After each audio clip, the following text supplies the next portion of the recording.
Namni waadaa nyaate eessayyuu hin dhaqu. Guyyaa sadii kan hin asiidhagee kan hin ofiiggate kan hin toorfadhe. Guyyaa sadii kan hin asiidhagee kan hin ofiiggate kan hin toorfadhe.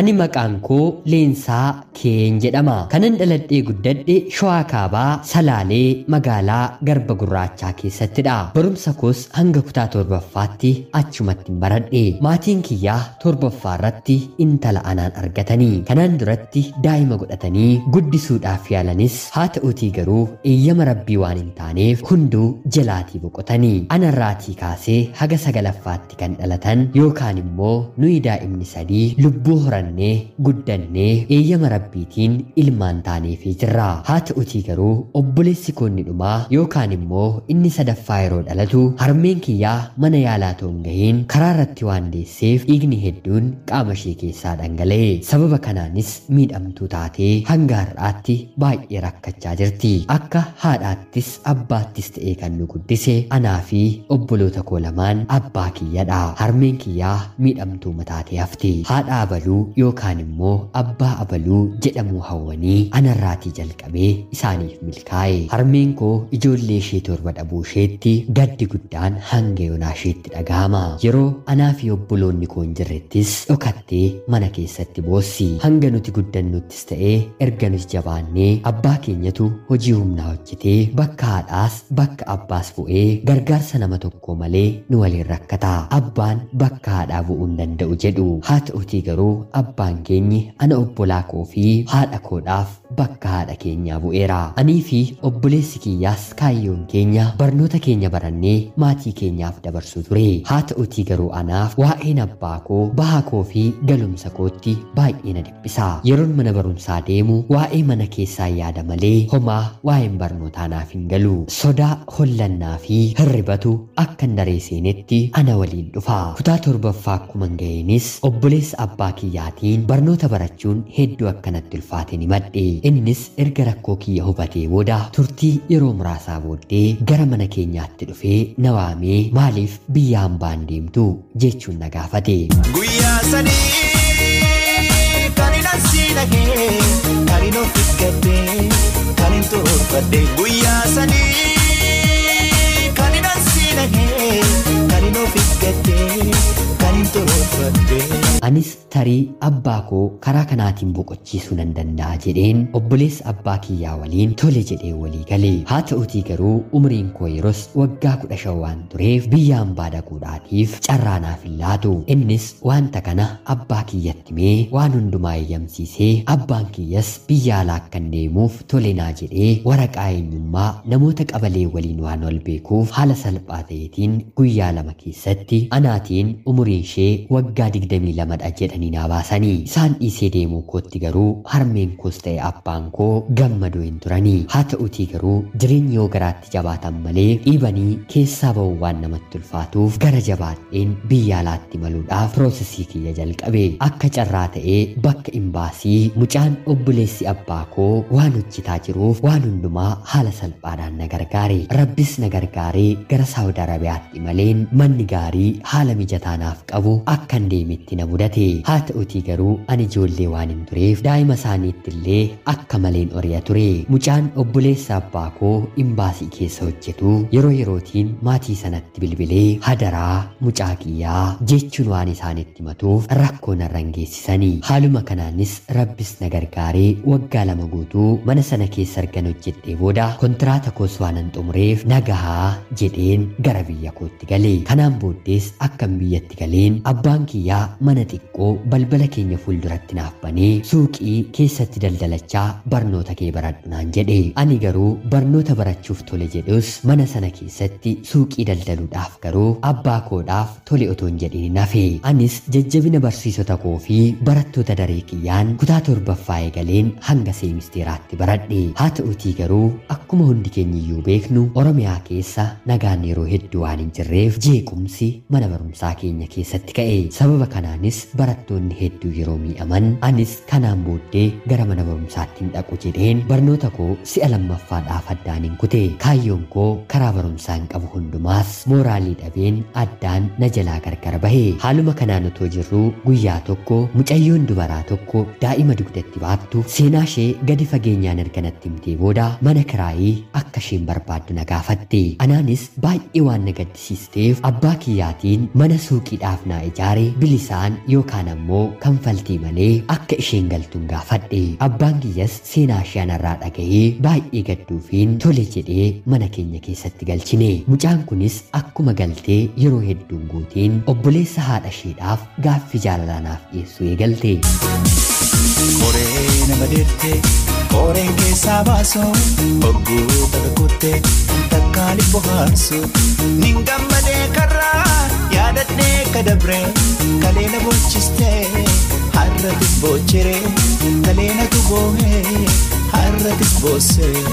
Anis gaaffii isheen fudhanne ture. Haa ta'utii garuu otoon kanaan jiruu dargaggeessi ani eenyummaa isaan beekne gara maatii kootti anaan fuudhuudhaaf waraqata ergate. Kana duratti ani nama jaalladhiis haa ta'u hariiroo jaalalaa waliin uumeen hin beeku. Abbaan kiyyas waraqanni akkana kanaa dhufeeraa maal siif wayya jechuun yeroo na gaafatu lakkii ani nama hin beekne waliin hariiroo uumeen bultee dhaabbachuun barbaaduun jedheeni. Abbaan kiyyas yoo jaalallee qabaatte nutti madhuutii yoos immoo isaaf tole siin jennaa jechuun na gaafate. Ani dargaggeessa hariiroo waliin eegaleeru waan hin qabneef lakkii hin qabu jedheen yeroon deebisuu fi maarree nutis gammachuu kee arginee lubbuun keenya haa boqottu carraasiif dhufe kana itti fayyadami jechuun na gaafatani. Anis wanta godhu dhabeen tole jedheen abbaa kiyyaaf deebisee fi harmeen kiyyaas baay'ee madde. Nuyi si malee intala gara biraa waan hin qabneef gammachuu kee immoo arguu ni barbaanna naan jette. Waraqata kanas erga harkaa fuudhanii booda mucaa kana waliin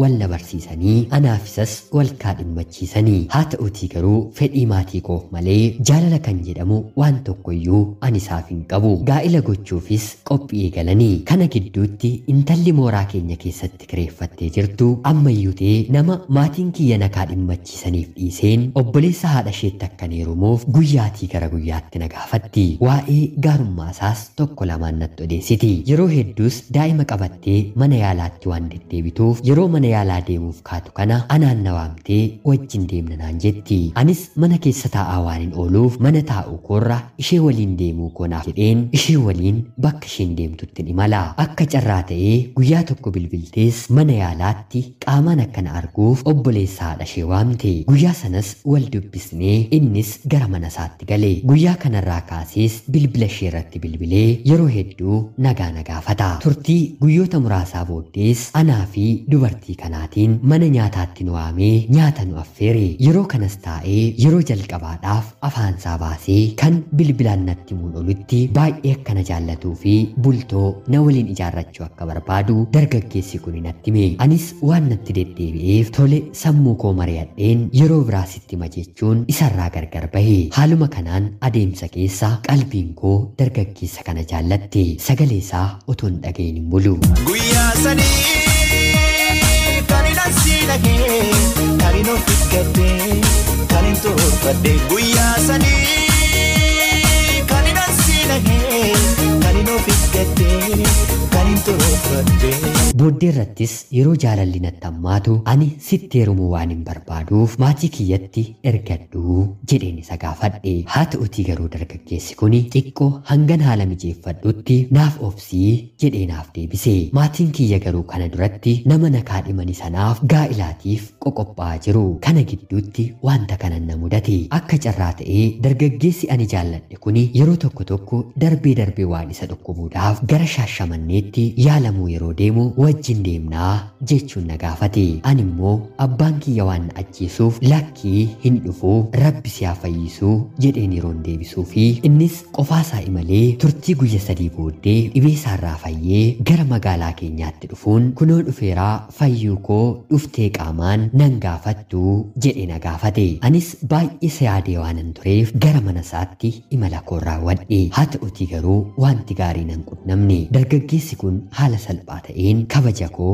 anarraa fudhate. Anis jaalalli kee kanaayii jedheen boo'een imimmaan koo lolaaseen yeroon isa gaafadhu abshir ani siin hin ganuu yoon si ganeef rabbi iddoo hawwii kootii naan hin gahiin hiriyoota kootii gadi na haa taasisu jechuun waadaa anaaf gale. Ani nama amanuu waan hin dandeenyeef waa'ee mucayyoo dargaggeessa kanaatiin na barsiistee fi waa'ee dargaggeessa kanaa ofii humna waan hin qabneef isa humna qabu rabbitti wanta hundumasaa dabarseen kennadhe. Itti dhiyaachuu koos guyyaa kanarraatii kaasee of hanqusadhe. Innis bilbilaan na waamee yeroo dadhabu halkan balbala keenya irratti dhufee waraabessi bakkee kanatti na haa nyaatu moo ni dhuftaa jechuun na gaafata. Anis maatii kiyya dhokadheen dubbiseen dafeen gara manaatti ol deebi'a. Haa ta'uutii garuu dargaggeessi kun turtii muraasa booddee shamarree gara biraa waliin hariiroo jaalalaa jalqabe. Bilbila yeroon bilbiluufis dubartiin na jalaa kaasa. Anis aareen keessa kootti gubadheen isarraa fagaachuu murteesse.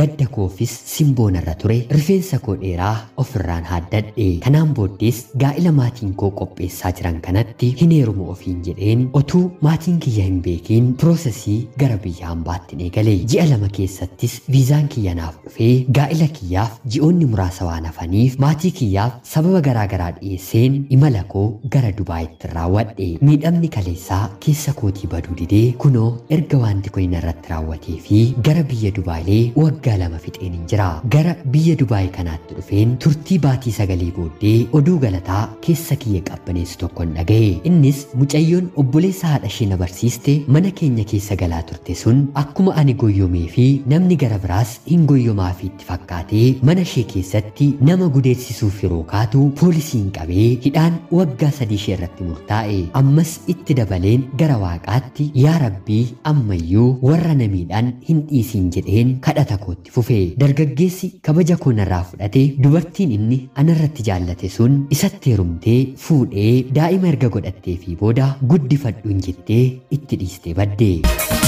Ansi malee waan argu iji koona jaame otoo nan jiru kabiraa siyaame kaargoo si argee gurratti naa hime oggoonan dammaqee bakka seeka'oo obbiraan si dhabee amma akkamaadha. Innis baay'ee rakkachaa fi dararamaa jira. Kan inni ittiin of jajuu fi bakka ofiifitti kennu bareedinnii fi simboon isaa akkuma afaan isaatiin waadaa galee yoon si ganeef hiriyoota kootiin gadi naanaa godhu jedhe yeroo ammaa kanatti simboon irraa harca'ee hiriyoota isaatiin gadi ta'ee jira. Anaanis dhiifama naaf godhii balleessaa koof naatu fi cubbuu keetunaan kana na gochaa jira waan ta'eef naatu fi kanaan booddee walitti deebina jechuun na gaafachaa jira. Anaafsi walitti deebi'uun keenyi kan hin yaadamne yoo ta'us anaan otoo hin taane rabbiin waan balleesseef isaan dhiifama gaafadhu jechuun anis deebiseefi yeroo gara biyya keetti deebitu otuu ati mana kiyyan dhufiin maatii keetti waraqata ergadheen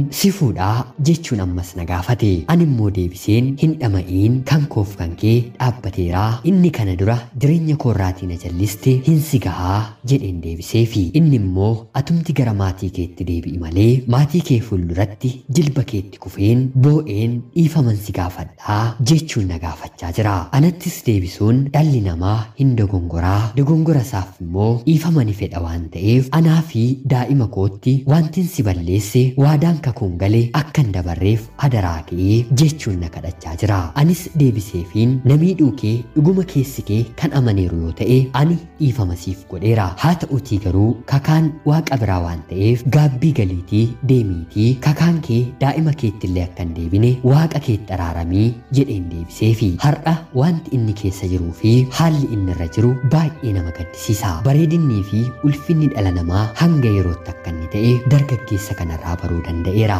Jaalalliin isaaf qabus suuta suutaan keessa koo keessaa yaa'ee narraa galee galaanatti nam'ee jira. Jibba qabaachuu fi baadhus an isan jaalladhu. Dargaggeessi kana duratti maatii kiyyatti ergatee maatiin kiyyas tole jedhanii fi sun ammayyuu gaa'ila akka godhannuuf na eeggachaa jira. Haa ta'uutii garuu hariiroo isa waliinis uume waan hin beekneef dabalataanis icciitii koo dhokataa kana kabaja dhabuu koo dargaggeessi kun waan hin beekneef isa miidhuurra irraa fagaachuu murteesseera. Anis nama ofii kootii keessa kootii hin jaallanne waliin jiraachuu irra jedheen daandii gara biraa qabadheen dargaggeessi maqaansaa QT jedhamu waliin hariiroo jaalalaa eegaleera. Yoo Rabbi na gargaares fiixaan akkanaaf ba'u homaa shakkii tokkollee hin qabu. Madaan kiyyas jaalalaan madaa'ee har'a kunoo naaf qooree bakka isaa kan naaf bu'u jaalala gara biraa keessan jira. Ji'oota 4 booddees gara maatii kiyyatti galeen oduu haaraa kanas isaaniin beeksisa. Yoo fudhatan yoo fudhachuu baatan immoo jireenyi kanaan booddee kan koo waan ta'eef anatu ofirratti murteessa. Jireenya har'aaf jaalala har'aa Rabbi siifaa milkeessu naan jedha. Haadha kees Rabbi siifaa fayyisu naan jedha. Bakkin itti dogongoreerus yoo jiraadhe kana balleessiteettaa yoo kana sirreessite jireenyi kee gaariin siif ta'a jedhaatii yaada keessan naaf qooda. Ana obboleettii keessan Ellikee biyya hambaarraa ulfaadhaa nagaatti galatooma. Koree nama deettee koreen keessaa baasoo ogguu kuttee takkaali bohaarsu nin gammadee karraa yaadadhee kadabree kaleena bochistee har'atis bocheree kaleena tuboohee har'atis boosseree. Ashamaa akkam jirtuu kabajamtootaaf hordoftoota qophii Oromiyaa 24 nagayaaf jaalalli tokkummaan bakka jirtan hundaatti hunda keessanii fe'atu jechaa guyyaa har'aa xalayaa obboleettiin keenyi Ellikee biyya hambaarraa nuuf ergite isiniif dubbiseen hin ka'a. Akkasin irraa barattaniif hubannoo cimaa irraa argattan homaa shakkii tokkollee hin qabu. Obboleettii keenya ergaa kee kana nuuf ga'uu keetiif guddaa galatoomuu barbaanna. Kabajamtootaaf hordoftoonni qophii Oromiyaa 24 yaada jajjabinaa fi gara fuulduraatti maal akka gootu jireenya ishee kaleessaa keessatti immoo maal akka balleessite maal sirreeffachuu akka qabdu kan isinitti dhaga'amee fi maal akka gochuu qabdu akka obboleettii keenya gorsitanii fi anis kabajaan isinin gaafadha. Yaadi ishee madaalawaa waan ta'eef ani dhuunfaa kootiin waan irratti dabaluu hin qabu. Rabbi nagaadhaan gara maatii keetti haa galchuu, haadha kees Rabbi siif haa fayyisuu, jireenya kee gara fuulduraaf illee milkaa'inaa fi gammachuu siif haa qooduu jechuun barbaada. Gan kabajamtootaaf hordoftoota qophii Oromiyaa 24 qophiin guyyaa har'aaf isiniif qabadheen dhiyaadde kana fakkaatti. Laayikii fi sheer gochuun deeggarsa keessaniin akkuma duriina waliin turaa jecha namoonni chaanalii keenyaaf haaraa taatanillee anaa dhufuu kun Oromiyaa 24 guyyaa guyyaatiin xalayaa jaalalaa fi seenaa jireenyaa nama barsiisuuf bashannansiisuu danda'u siniif qabattee waan dhiyaattuuf sinillee sabskiraayib gochuun maatii keenya argatatanii booddee xalayaa jaalalaa yookiin seenaa jireenyaa nama barsiisuuf bashannansiisuu danda'u yoo qabaattan karaa teelegiraamii karaa lakkoofsa bilbilaa kiyyaa duwwaa 937 naaf erguun irratti hirmaachuu hin dandeessu. Hanga yoonaatti waan na dhaggeeffachaa turtaniitiif guddaa galatoomaa isiniin jecha guyyaa borii qophii gara biraatiin hanga walitti deebinutti Rabbi bakka jirtan maraan fayyaaf nagaa isin haa godhu. Horaa bulaa. Ansi malee waan argu iji koona jaamee otoo nan jiru kabiraa siyaame kaargoo si argee gurratti naa hidhee oggoo nan dammaqee bakka itti seeka'oo.